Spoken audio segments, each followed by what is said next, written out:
So the question comes, is it right or is it wrong for me to leave my marriage that I've been with for several years because I want more sex in my life? And then the answer comes, under whose authority is it right or wrong for you to leave this relationship? Who gets to decide that? Is God coming down and saying this is right or this is wrong?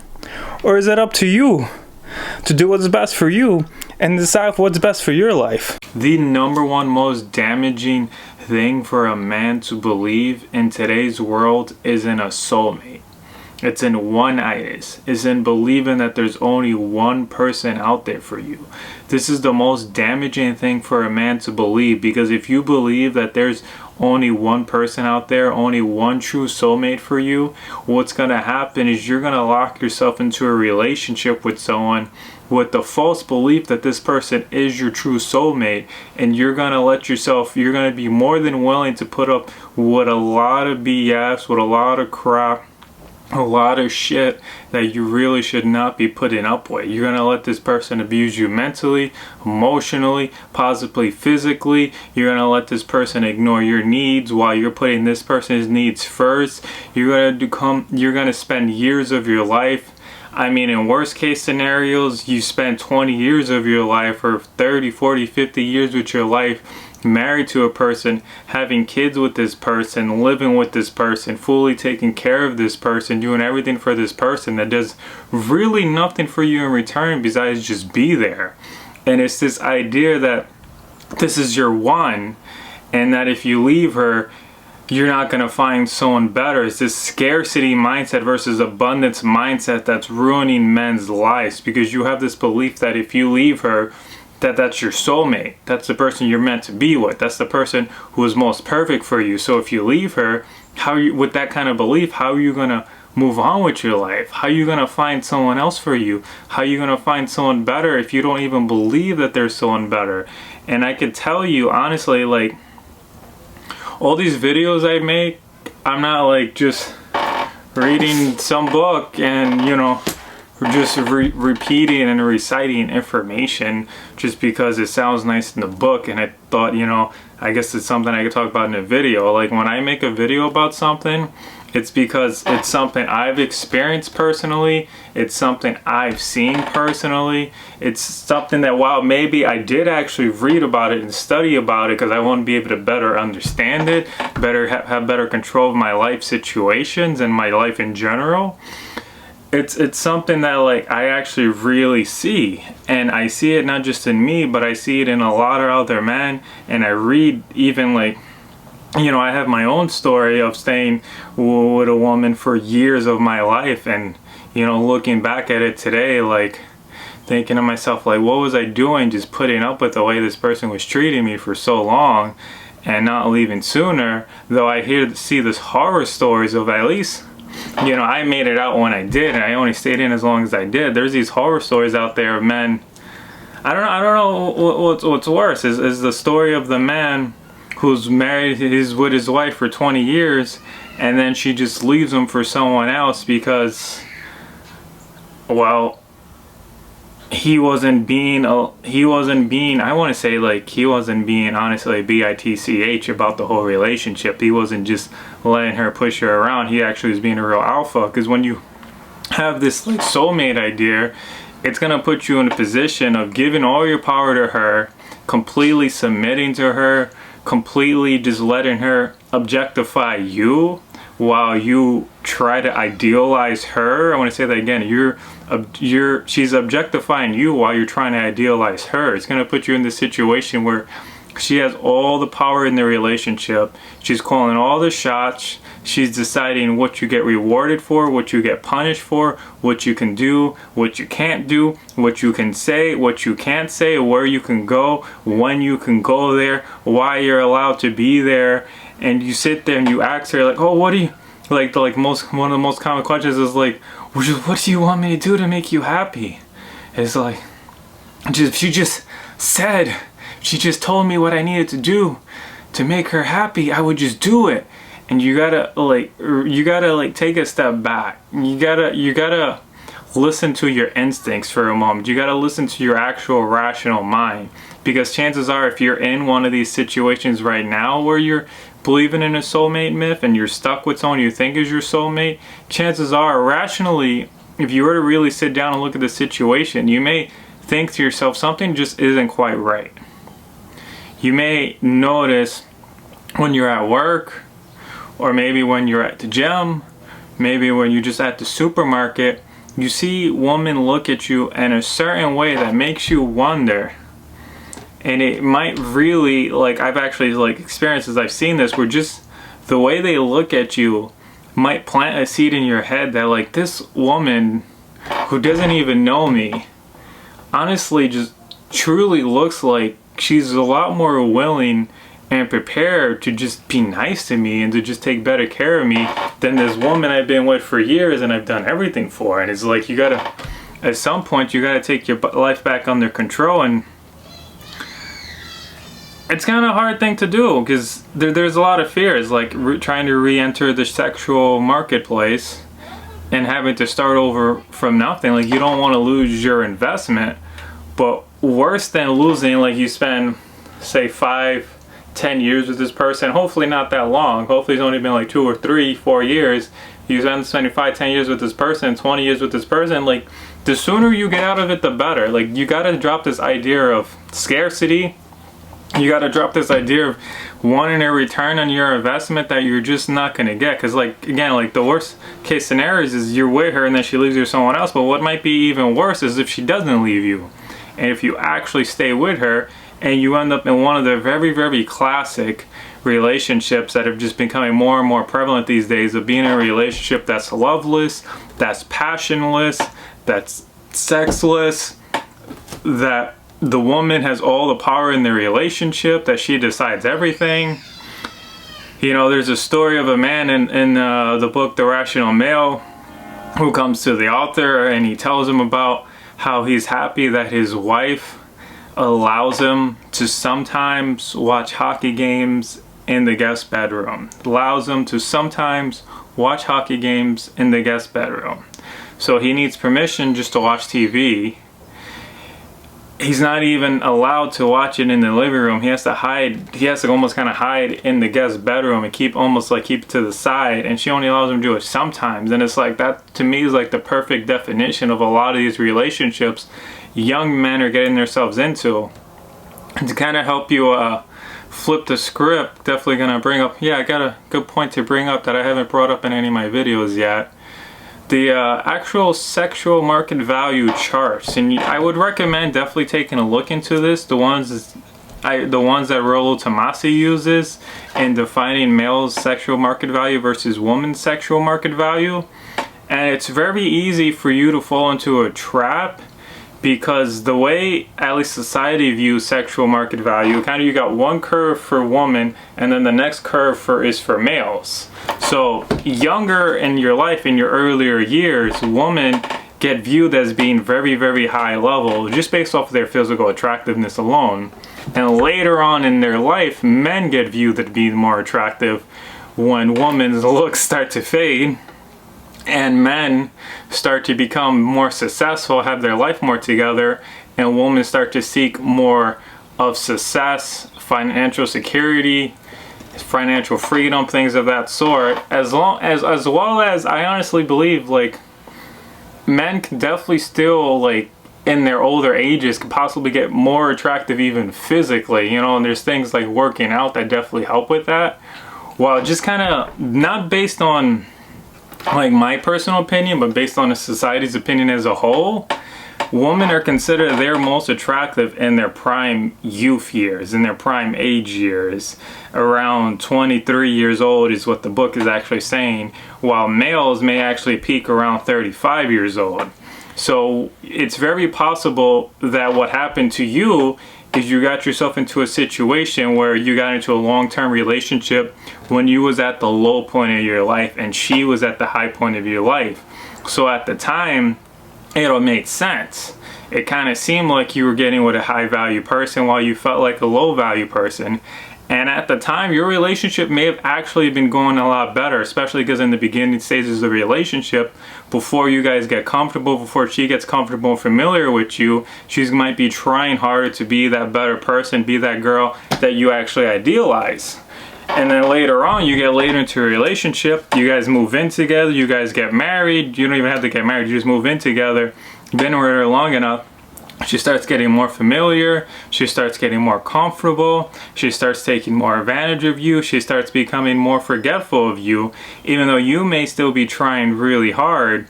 But you got to realize that there's the whole other aspect of this, depending on your age, is what really also may be going on at the same time on the side is her actual sexual market value is going down and is flatlining. And if you look at this chart, it really shows her sexual market value.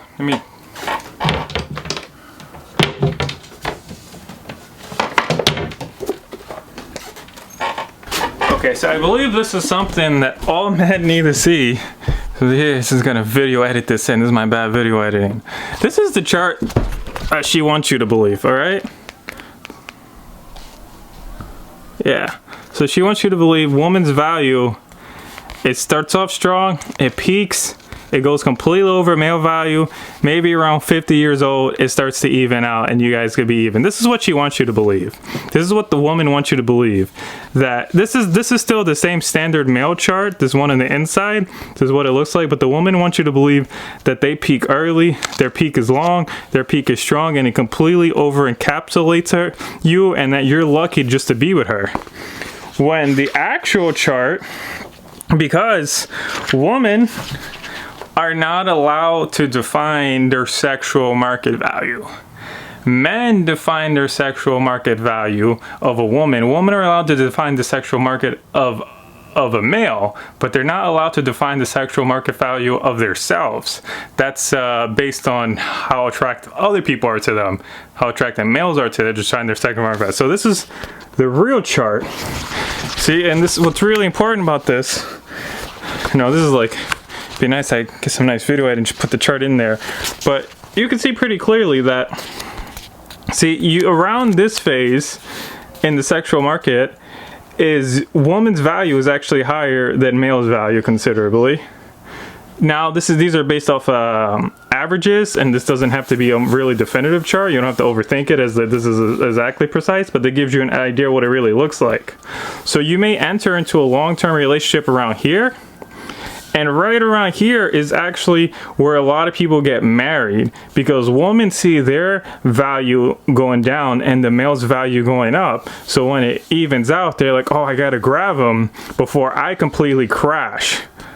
See that? She completely crashes and his value completely goes up. So she tries to snatch you in here, and you not knowing this information makes you think, oh, you're getting a good deal, when you're actually getting ripped off. She's actually crashing. And the way I define this,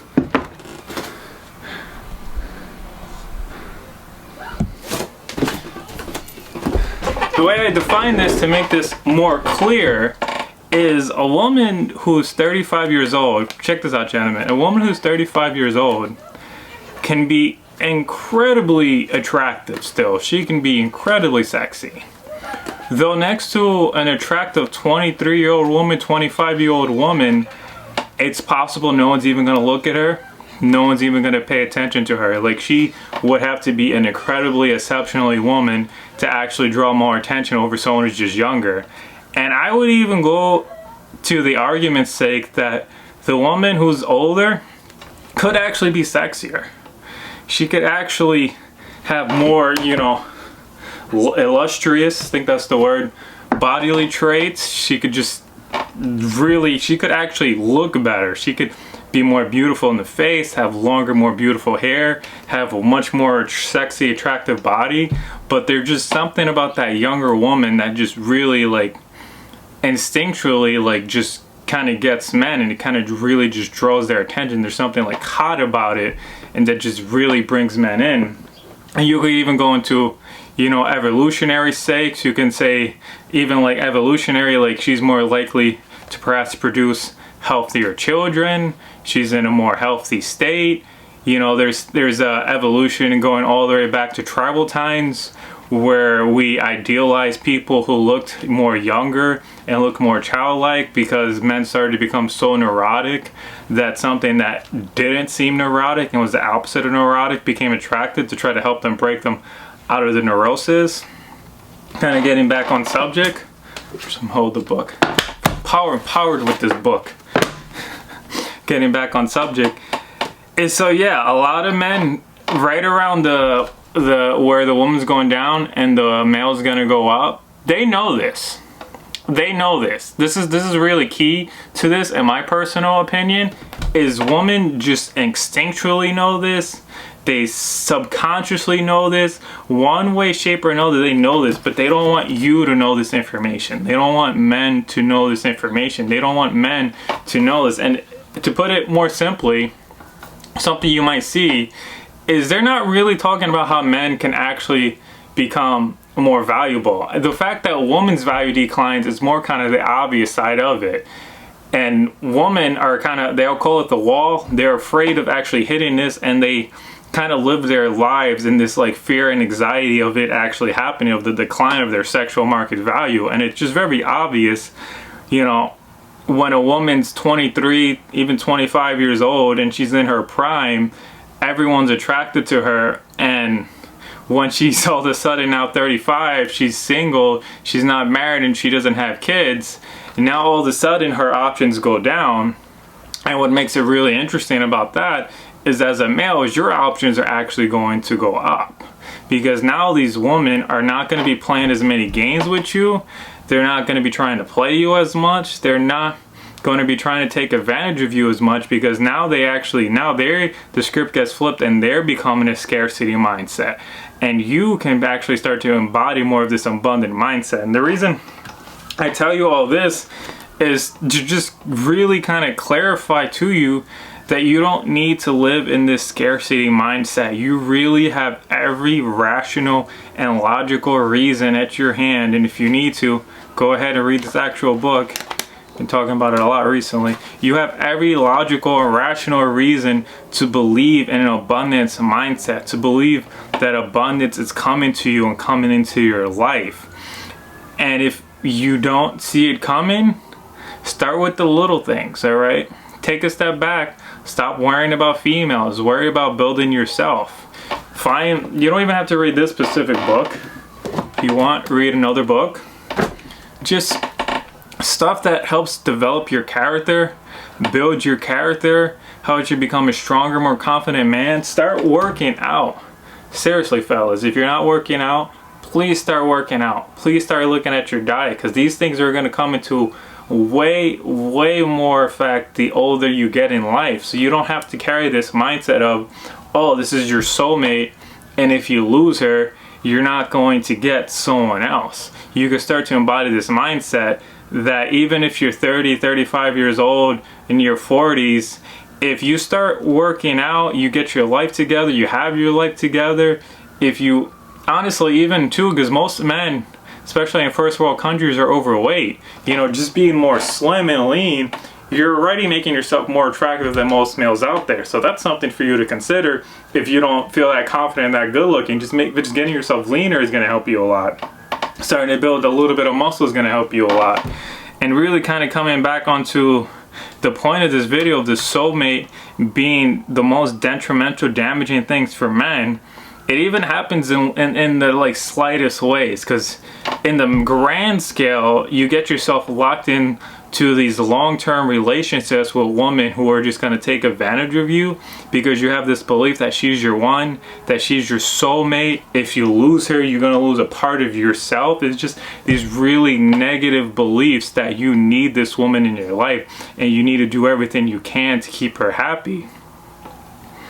Though on top of that, it happens in micro ways. Really tiny, minute ways, where when you're meeting a woman, if you have this idea of the soulmate myth, it's going to completely throw you off when you're beginning to meet a woman. Like, it'll be like that woman you see at the supermarket that looks at you, right?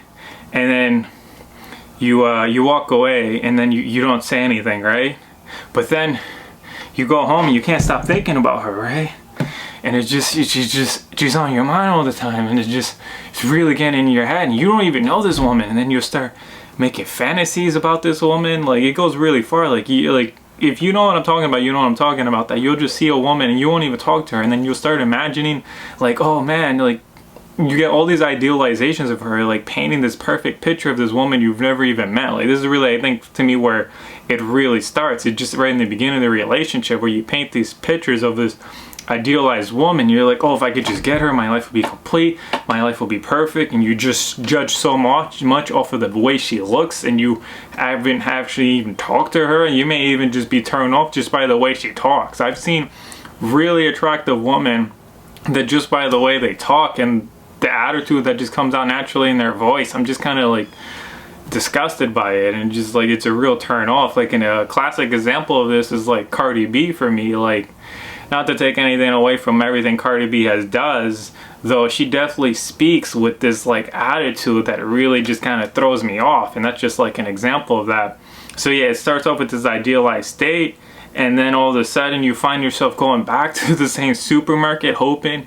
I'm only speaking, even like, again, I'm speaking from experience and from like studying and from like other people's experience, and then you could find yourself going back to that supermarket hoping that you're gonna run into that same girl, hoping that you'll see her and you guys will have that perfect moment where your eyes meet and you connect, and then you guys just run off and you fall in love.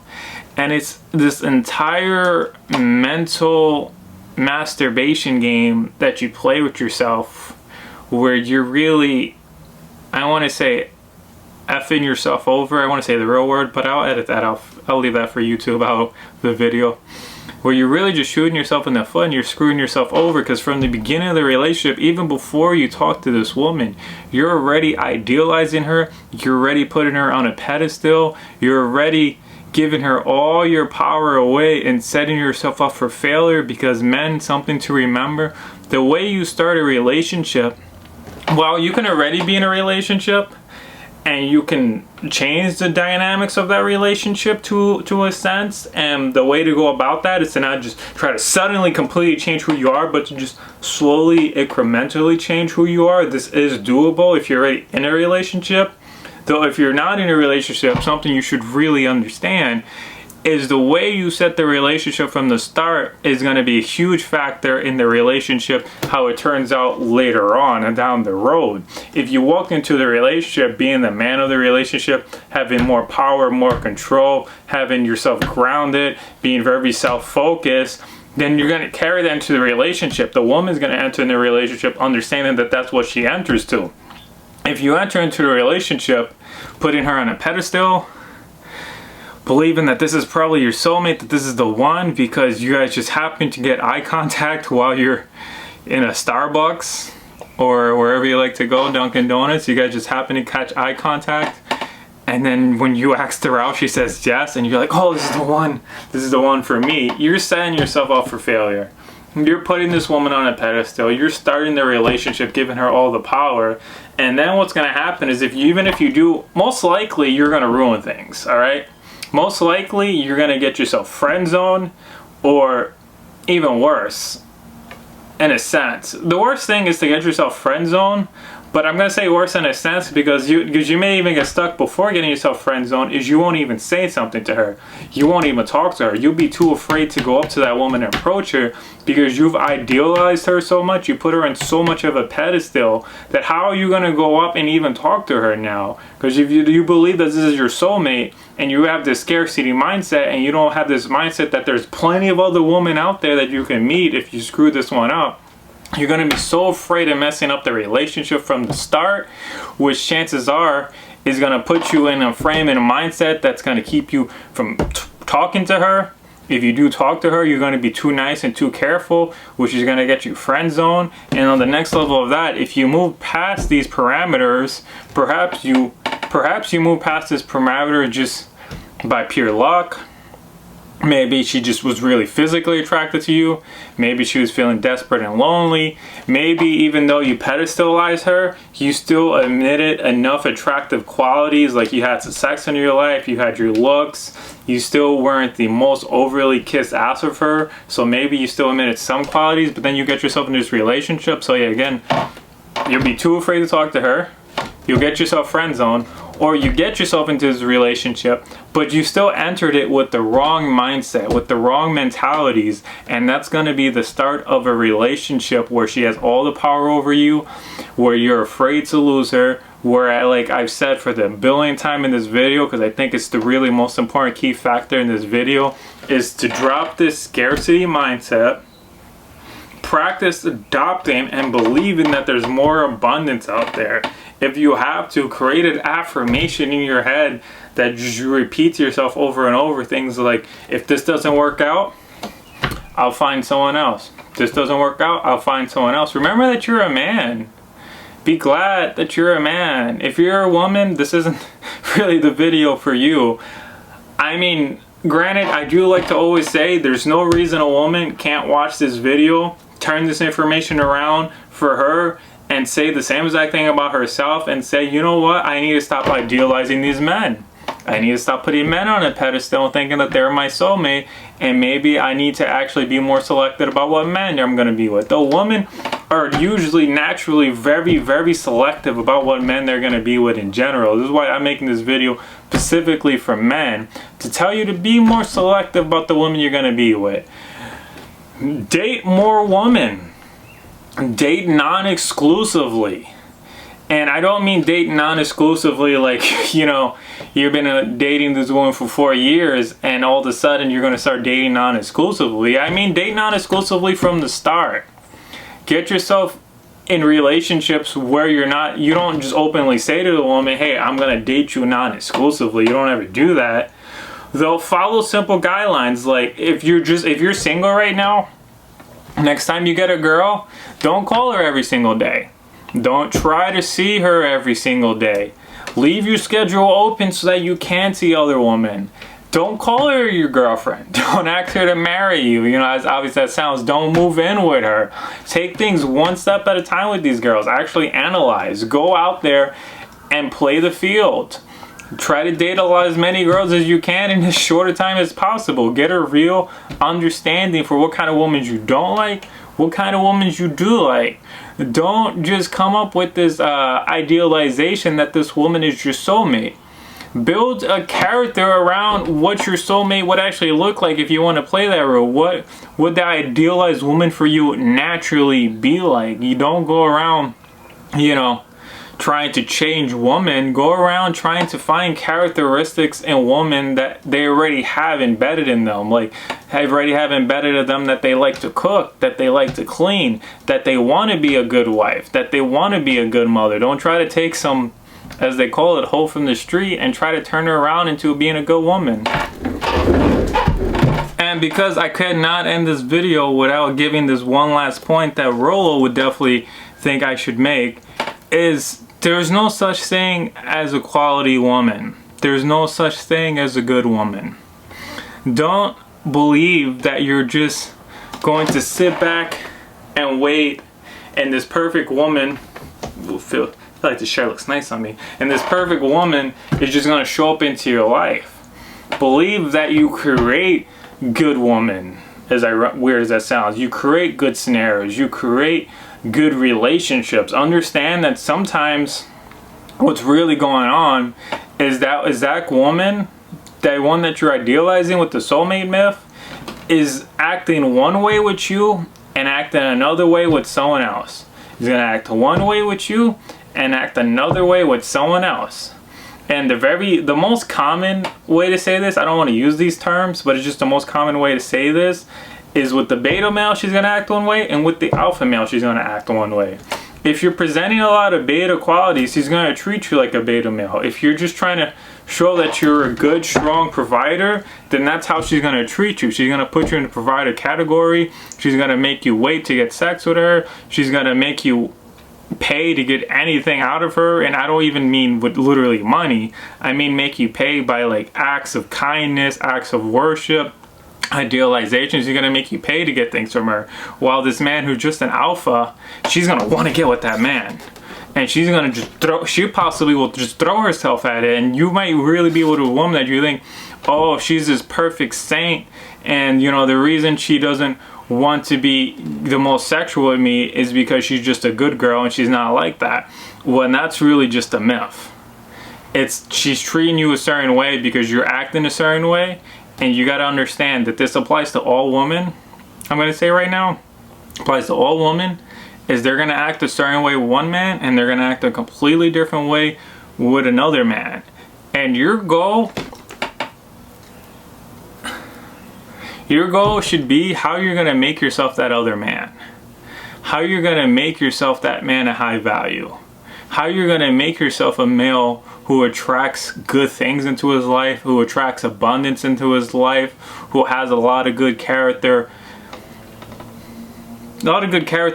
traits. You want a little bit more on this information, you should definitely check out my last 2 videos. The very last one I made was about the biggest problem with game and how a lot of male will start to learn game and they think that that's it. They get the girl and it's over, and then they go back to just their average, average frustrated chump ways, as this was one way to say it. They go back to their average male ways instead of realizing that they need to keep exhibiting those traits and embody those traits if they want to keep the woman around. And the video I did just before that, if you're more interested in learning more about this too, was about taking your power back in relationships, whether you're already in one or whether you're looking to start one, how to take your power back and how to keep it. This has been Our World Shifted, sending a lot of good messages your way. Feel free to subscribe if I helped you anyway, and whether you subscribe or not, definitely feel free to leave questions and comments below.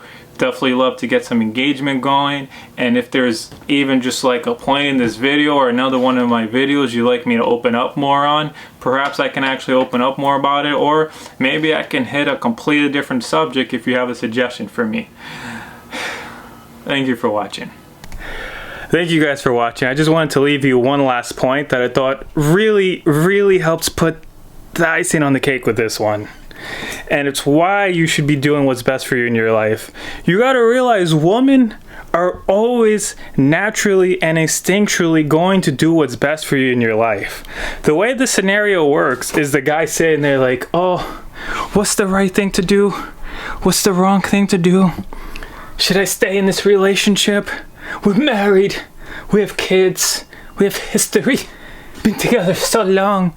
And the man sits there and he contemplates what's right and what's wrong.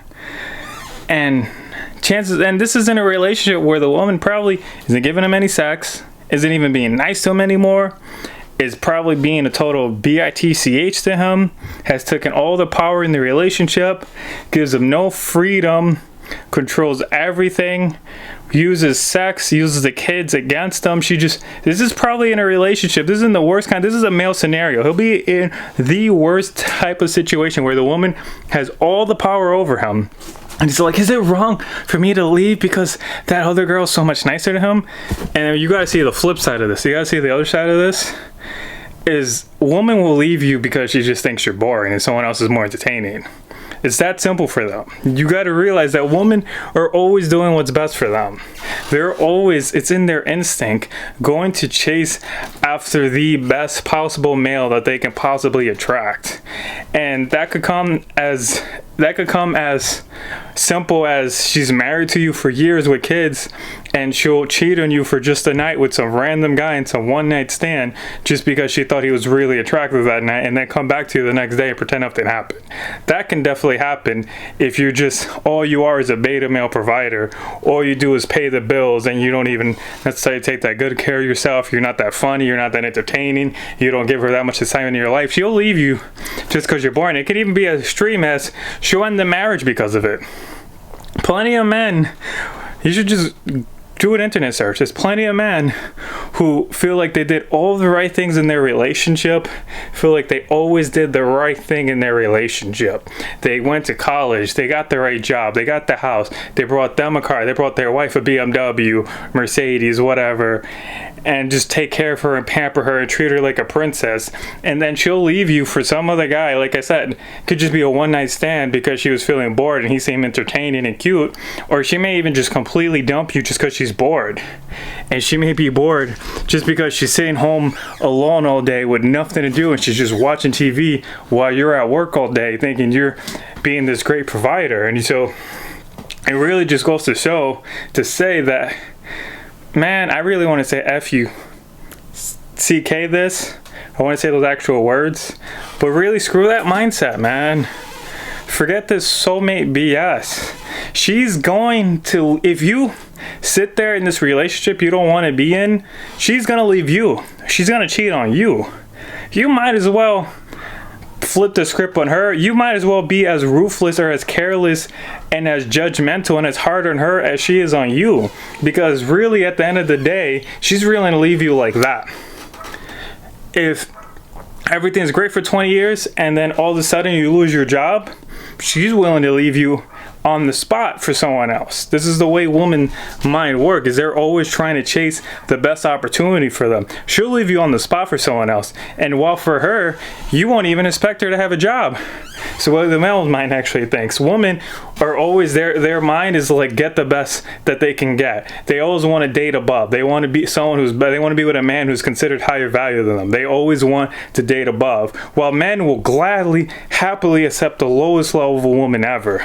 This is really the way the male mind works and the female mind works, and that's why you're being played so much. Because she was ready to leave you on the spot for a better opportunity. That's hard, cold truth. It doesn't matter how long you've been married, how many kids you guys have together, how much money you spend on her, everything you did for her. It doesn't matter. She's ready to leave you on the spot. And I'm not saying you need to be that hard. I'm not saying you need to be that cruel. I'm not saying you just need to leave her because, you know, she's 40 and some girl in her 20s is flirting with her. But I'm saying to damn sure realize when you was in a horrible relationship, damn sure realize that when you was just in a horrible relationship where she doesn't respect you, she doesn't give you any power, she doesn't give you any control, she holds all the cards of the deck in her hand, and she maybe gives you one every once in a while just to keep you, enough to keep you happy. Get the hell out. Get the hell out. Leave. Go. Forget if you have kids and you have married and you're married to her. You need to be happy. You need to enjoy your life. She's willing, like I said, you got to understand this. She's willing to leave you like that, like that, like that, like that. She's willing to drop you and leave you like that. She'll stay with you if you're providing a lot of value to her, sure. But if someone else comes out of nowhere and offers her more value, she'll leave you like that. The history you have, it doesn't mean to her. So you're not saying you need to be that cold, but you need to wake up to the truth and realize, like, if you at least have a decent relationship, I'm not saying to just leave her and just, you don't need to be that opportunistic. You don't need to be that cold-hearted, that cruel, that calculated. You don't need to say to yourself, oh, this woman's more attractive. Oh, this woman has more money and she's younger and I'm just going to leave like that because it's a better opportunity. You don't have to be that cold. If you love your wife, truly, if she actually takes good care of you, if she's nice to you, if she cooks, she cleans, perhaps she even works her own job, if she's really taking care of herself, she's eating right, she's dieting, she's exercising, if she's actually cares for you, she's actually a good partner, she's actually supportive, she's actually truly loving and caring, she actually wants to help you succeed and grow in your life, you actually have a balanced relationship with her where she doesn't hold all the power, you don't need to just leave her for someone else just because there's a better opportunity, at least it appears to be. But if your woman holds all the power in your damn relationship, get out.